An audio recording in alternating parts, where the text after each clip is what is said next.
Good afternoon and welcome back to Pointing at the Moon, our conversations here in the beautiful Providence Zen Center Peace Pagoda. Today we're joined by Otte JDPSN. Rebecca Otte is a former midwife who received Inka in 2021 and is the founder and guiding teacher of the Prairyerth Zen Center. So Rebecca, thank you so much for joining us this morning. Yes, you're welcome. Thank you for having me. You're welcome. So the very first time you and I ever sat together, I don't know if you remember this, it was Kyoche maybe 5 or 6 years ago, and you were the kitchen master for that entire Kyoche, and you and I ended up working in the kitchen together, and what a fun experience that was. I always just remember that wonderful smile and grace you brought to the kitchen, because trust me, I've worked with people in the kitchen before, and they can be a little... And there's not a lot of people who go to first Kyoche in general, let alone stay for 90 days, let alone be kitchen master on top of it. So why don't we start with your story? How did you first come to this practice? Then how did you end up going that far into it all that time later? That's a really good question. I'm often amazed at karma, right? Here I am, a little girl in the middle of Kansas, from a small town. I'm from Harrington, Kansas. And I was raised Baptist. Right? So how did I end up in Providence, Rhode Island as a JDPSN, as a practicing Buddhist? And I've been practicing for a long time. So when I was about 12, 13 years old, I fell from a crow's nest in a hayloft in a barn at a Sunday school picnic. And there was no hay in the hayloft, and so I fell about 35 feet, broke my wrist and my pelvis, and ended up in the hospital in traction in this little tiny hospital with no television, no distractions. You know, they didn't have cell phones or anything like that back then. And what arose was this big question, because I was in the hospital for 2 weeks, right? And that question of, how is this possible? How am I alive? What is this consciousness? How does this all work, you know? And how old were you at the time? 13. 13? Not a lot of 13-year-olds have those kind of questions then, wow. But it never left me. It never left me. And my spiritual journey veered quite a bit after that. You know, I rebelled a lot during my teen years, and when I came back into Christianity, it was into Pentecostalism, and then I gave that up, and I went into a fundamentalist church, and I gave that up, and I went into a Methodist church, and I gave that up, went to a Universalist fellowship, and there a friend taught me how to meditate, and then another friend invited me to the Kansas Zen Center in Lawrence, and I walked through the door and I said, oh, I'm home. This is it. I'm home. So I began practicing with Zen Master Ji Haeng there, and then somewhere along in the early 2000s, I left the Kansas Zen Center and started studying with Zen Master Ji Haeng in Las Vegas. And just, you know, that great question leads you forward, right? I always feel like the universe is so generous in guiding us to where we need to go, right? So I always had that question. And then there was always this teacher that would say, you know, do this or try that. Or listening to a Dharma talk or reading a book that would explain how attached we are to this idea of self, how attached we are to this, all the things that are going on in our head, right? And so eventually I knew I was going to have to do a longer retreat. I'd done, you know, throughout the years I did 2, 3 day, 7-day retreats, but knew I was going to have to do a longer one. So you'll think this is funny. It was the fall of 2017, and we had the whole world as a single flower here at Providence Zen Center. And one of the members from a European Sangha he and I were just talking, you know. I was telling him that I needed to do Kilche, and all of a sudden I teared up. And I said, but I'm scared. And he hugged me and he said, you can do it. You can do it. I think I wouldn't have done it if he hadn't said that. Yeah, so January rolled around and I cut my hair, shaved my head way down, and I wrote my husband a letter for every week I'd be gone. Aww. And gave it to my next door neighbors so that they could give him some kind of communication, because we didn't communicate during that time. And they ordered Valentine's Day flowers for him, and then showed up to Kilche. And when I got there, the monk who had been doing kitchen master had lost his visa. Oh, no. And had to go back to Korea, or had to leave the country. And so they asked me to do it, and so I took it on. I'm glad I was happy, because it was pretty stressful. I didn't see you stab anyone with a knife, so. Oh gosh. Yeah, that never entered my mind. I wanted to step on a few toes every now and again, but yeah. So you described walking into the Zen Center for the first time and it feeling like home to you. Do you have words that you can give to that? Or what was it about the Zen Center that connected with you in a way that maybe the fundamentalist church didn't, or maybe the Baptist church didn't? What was it that gave you that home feeling when you walked in? Yeah. Does that not resonate with you? Do you not do that? When you walk into a Zen Center, did you not feel like you were home? You know, that's a very good question. And in a lot of ways, the very first time I entered a Zen Center of any kind of thing, it was a great sense of relief. Yeah. Because I felt like I was in a space where the first time in my entire life, no one was asking me to be better. No one was asking me to be more. No one was asking me to be different. No one was asking me to be more successful or more productive. It was just a place that said, shut up and sit down. You are complete just as you are. And if that's a feeling of a sense of home, then yes, it was for me. That's just a wonderful way to put it, Diego.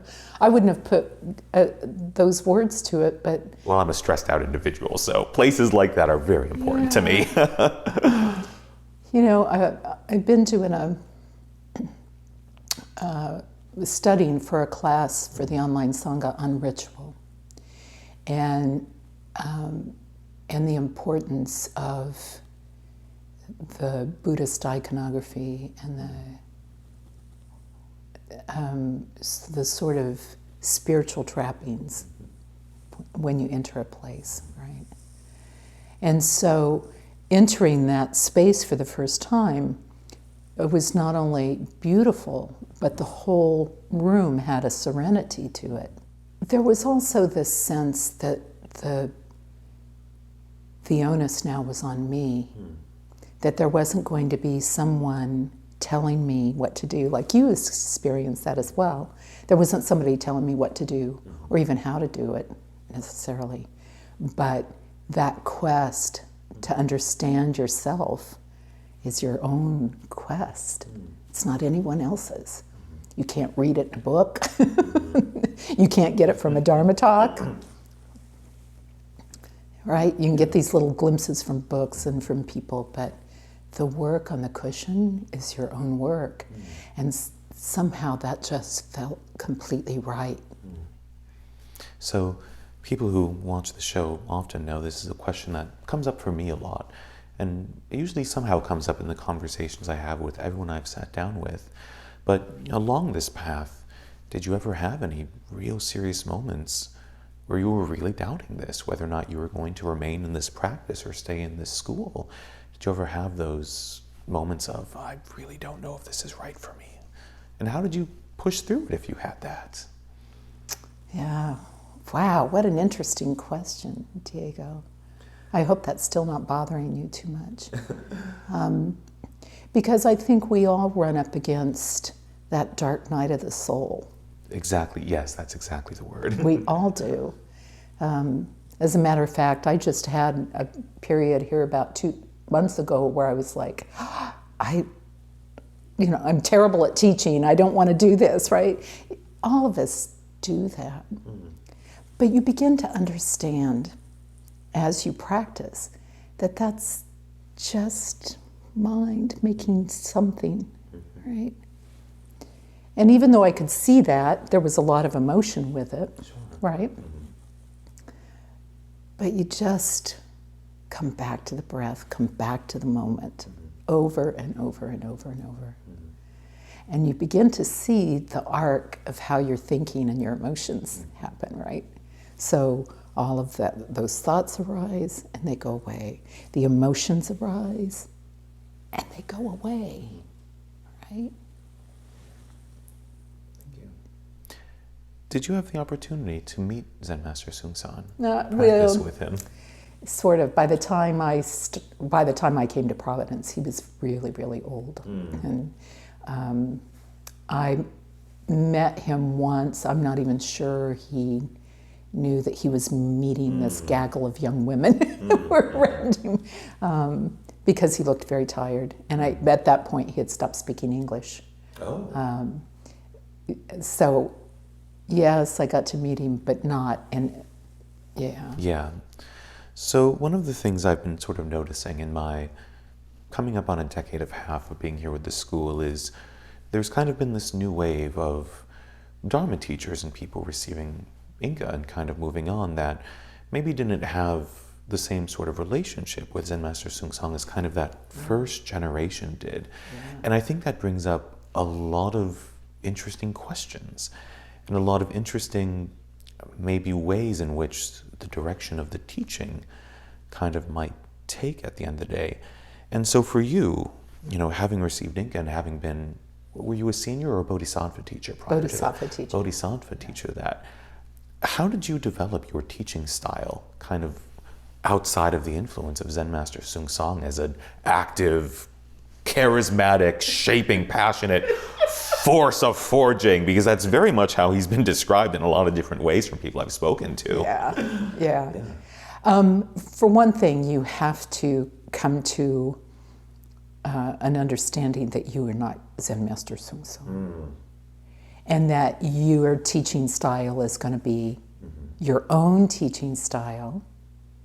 And then you have to have confidence that you have some of your own wisdom to share, right? I developed my teaching style not so much at the Zen Center, but as a nurse-midwife, there was a lot of opportunity to teach. I was an adjunct professor at KU. There was a lot of opportunity to, like even one-on-one with patients. And so you begin to develop your own sense of how to relate, right? So it wasn't just a matter of talking at somebody, but really having this wonderful conversation, right? So then when I became a senior Dharma teacher, I started doing interviews with people. That's the same thing, just came right over. There's this one-on-one, right? And since I've gotten Inka and trying to understand more about this, sitting here talking to you, right? That wonderful communication that takes a life of its own, right? So the communication that you and I are having right now is more than just you speaking and me speaking, right? It's a whole other thing, right? And it takes on a life of its own as its own energy, right? So. Yeah. So what advice would you have then for, I've seen many dozens of people become Dharma teachers since me. Some kind of becoming Dharma teachers in training, getting their ordination, becoming senior Dharma teachers. And I notice a lot of times at first, they always try and kind of mimic the style of maybe whoever their guiding teacher or mentor is. And that's entirely normal. We always start by mimicking others when we're learning to do things. For you, what advice would you give to well, really anyone who's trying to figure out what is my style now of presenting the Dharma, or maybe even putting aside the Buddhist terminology, making it broader. How do I develop my style of presenting my truth and my experience to someone and be able to have faith in that? Yeah, the only way to do it is to do it. Right? Yeah. You can't develop your style by sitting on the couch and reading a book about it, right? You have to develop your style by actually being in communication. That's right. You got to just do it.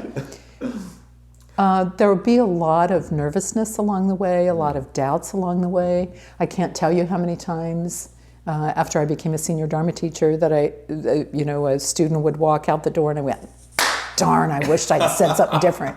Right? I've had a few of those. Yeah. I'm also equally surprised at the number of people, even after I've said that, who've come back a day, a week, a month later and said, you really helped me when you said blah, blah.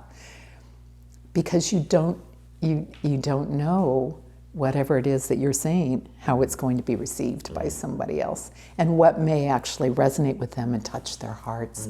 So that's why you can have confidence in whatever. The other thing I want to say, though, Diego, I think it's really, really important for your practice to be strong when you're beginning to give interviews. Keeping that don't know mind, because that don't know mind is really just very large and very open, right? And it's intuitive. So then you're not, if your practice is strong and you're keeping that clear don't know mind, then that conversation with someone across from you becomes a little more intuitive. You're able to pick up on things maybe that you might not have, and you let go of your agenda, right?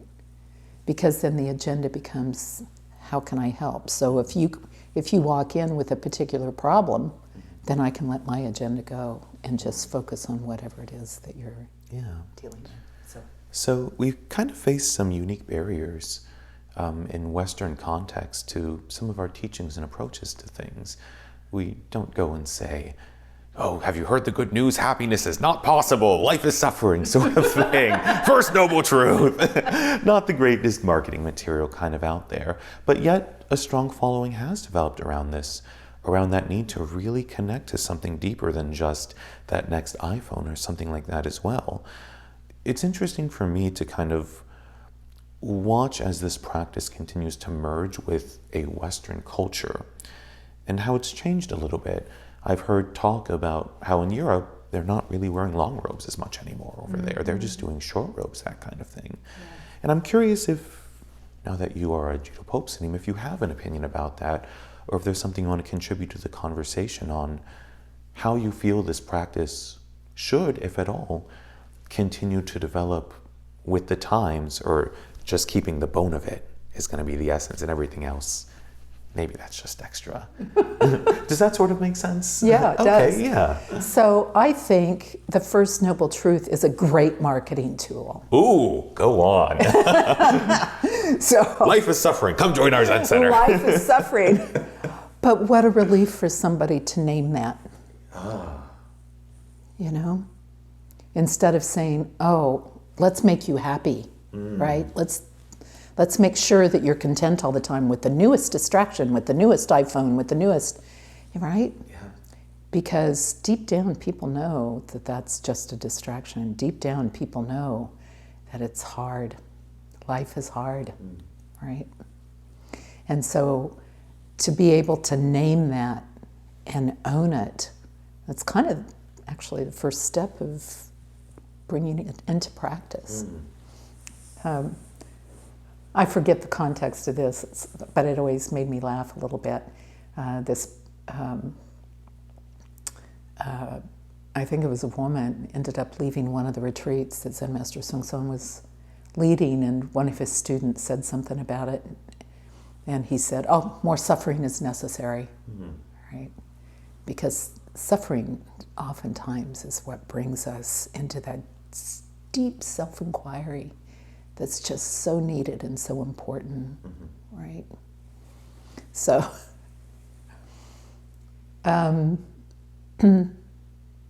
so as far as all the trappings go, I think I've already alluded to the fact. Yeah. So when I was a nurse midwife, when I first started, I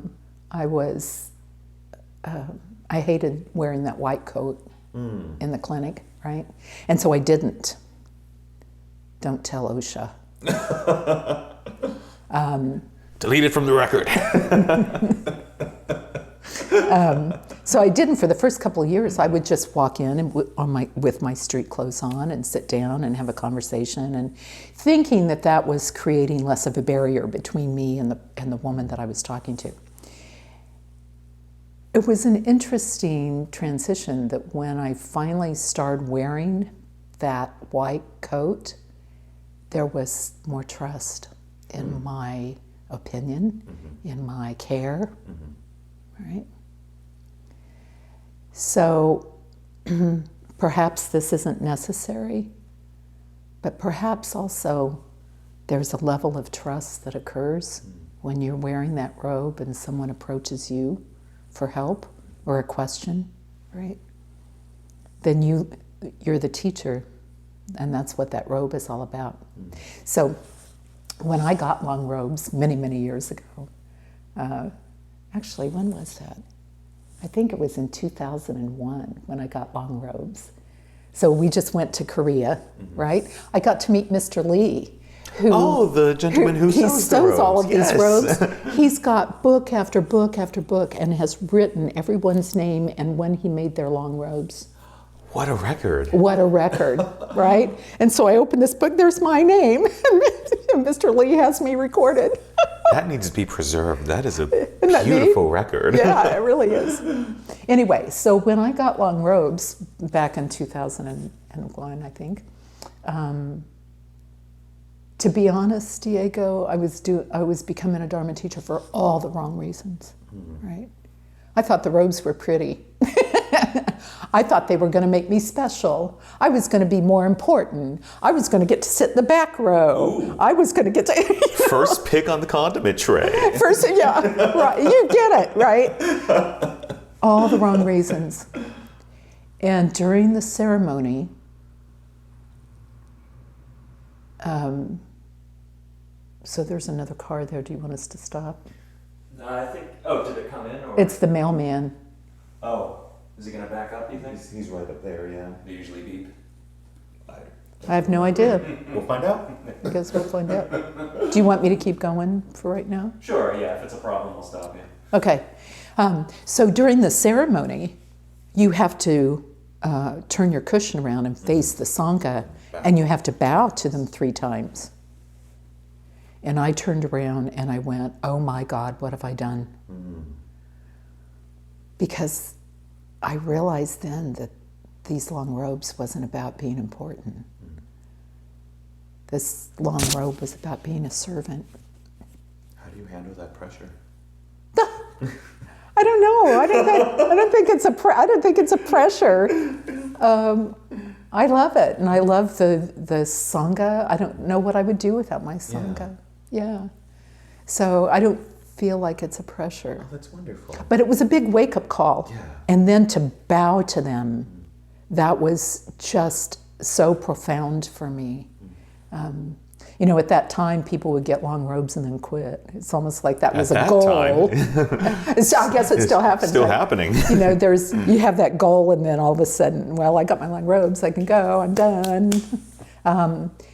But it was in that moment of bowing that I realized that this was a lifelong pursuit. It was lifelong to serve the Sangha, to serve others. And I want to say one other thing about leaving the school. Okay. I know that people get angry about things, and I too have been very angry and have left a Sangha. But after I did that, then there was another insight just about human beings. Because it doesn't matter where you go. The problems between human beings will follow you. And so why don't you just stay where you are, work through the problems that you have, heal where you need to heal. Yeah, because we're not perfect. No, of course not. Right. You know, I said in the talk on Sunday at Providence Zen Center, Wei Ning said, I don't blame others, I look at myself, right? And so some of my greatest teachers have been those who have been the hardest to work with and the hardest, because I look at my reaction to them and realize that I need to change some stuff for myself. Right? Yeah. So it just adds to that deep self-inquiry. Yeah. Right.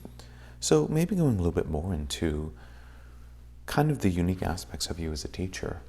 You are the first woman that we've had here to kind of sit down and talk with on the show. And I'm curious what your experience has been being a woman in American Buddhism, a thing traditionally dominated by men, both in a cultural sense as well as in a religious sense. Have you had some kind of conscious experience of that, being a woman as a teacher these days, or was that something that was within our song and kind of our context, never really something that caused tension? Yeah, so I guess I'm curious about your experience around that. Yeah.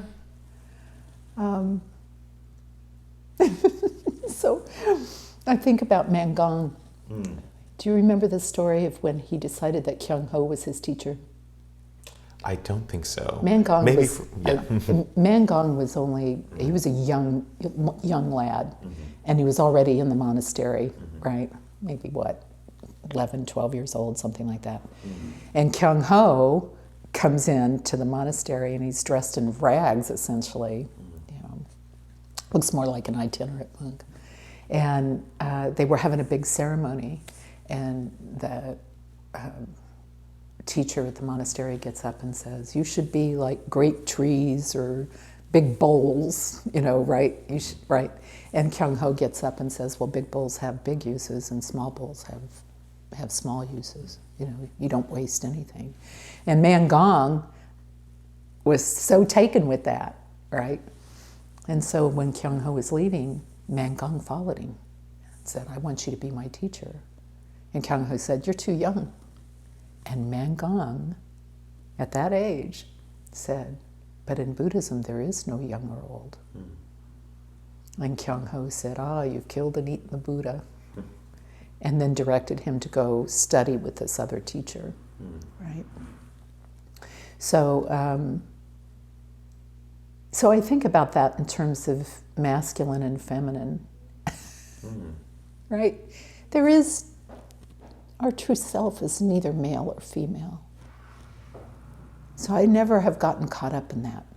Do you have a particular memory that stands out to you as just something so instrumental in the formation of you, Rebecca, as a JDPSN, even as a human, kind of sitting here with today? And what advice would you give to all the teachers and practitioners who may be watching this, even if not in our school, but just coming in to try meditation after? What's one? Just one for now. Just one for now. Can I tell you a quick story? Please. So my son was diagnosed, when he was 4 years old, diagnosed with a brain tumor that triggered a bunch of hormonal issues. And I cursed God for about 6 months after that happened.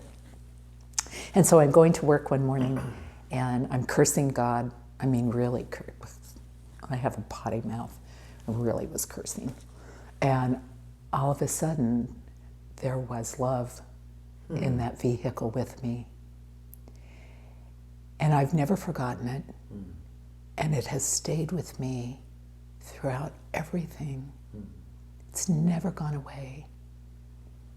And I think that that's our true self, answering the suffering in our life, is that great encompassing compassion. Deja Debi, great love. Do you know that's actually great love, great sadness, right? You said that the other day in your talk. Yeah. And I think that's interesting that great sadness is translated as compassion, right? So it's this universe that has that kind of great love, great sadness for us, that great compassion. Yeah. And we can trust that. We can trust it, right? So there's this Taoist poem that I talked about in my Inka ceremony. It said, love the world as yourself. Have faith in the way things are. Right? Have faith in the way things are. Because the universe will lead you home if you let it. Right. Thank you for coming home, Rebecca. And thank you all for joining us. This has been Pointing at the Moon, our conversations here in the Peace Pagoda at the Providence Zen Center. If you would like to support us, we do gratefully receive donations online at providencezen.org. And of course, you're welcome to come and practice with us. We have an online Sangha through the Quantum School of Zen. And if you're local to the Rhode Island area, you can find us on providencezen.org. And you don't need to be local to Rhode Island to come join us. So please come and join us for practice. Interact with our wonderful teachers such as Rebecca. And thank you all so much again.